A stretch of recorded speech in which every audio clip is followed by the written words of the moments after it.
ஒரு காலத்துல சிவாஜியின் பாதிப்பு இல்லாமல் யாராலும் நடிக்க முடியாது என்கிற நிலை இருந்தது. அதுக்கப்புறம் வந்தார் நம்ம சூப்பர் ஸ்டார். முற்றிலும் வேறுபட்ட மாறுபட்ட ஸ்டைலில் கலக்கோ கலக்கென கலக்கி இந்தியாவே அவர் பின்னால் ஓடியது. இன்னும் 100 வருஷங்களுக்கு ரஜினி பாதிப்பு இல்லாமல் ஒருவராலும் நடிக்க முடியாது. ஊர் உலகத்திற்கே அப்படி இருக்கும்போது ரஜினியின் வாரிசுகளுக்கு இருக்காதா என்ன?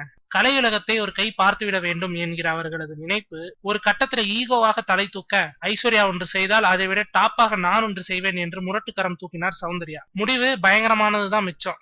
கோச்சடையான், அதற்கு முன் சுல்தான் தி வாரியர், அது தவிர சில தமிழ் படங்களை நேரடியாக தயாரித்த அனுபவம் என்று கோடிகளை நாசமாக்கினார். பிள்ளைகள் வைத்த கடனை அப்பா சுமந்தார். எப்படியோ எல்லாம் கபாலியால் சுபமயம். இந்த நேரத்துலதான் நான் ஒண்ணு நீ ஒண்ணு என்று தனித்தனியாக யோசித்த சகோதரிகள் ஒன்று சேர்ந்து சிந்திக்க ஆரம்பித்திருக்கிறார்கள்.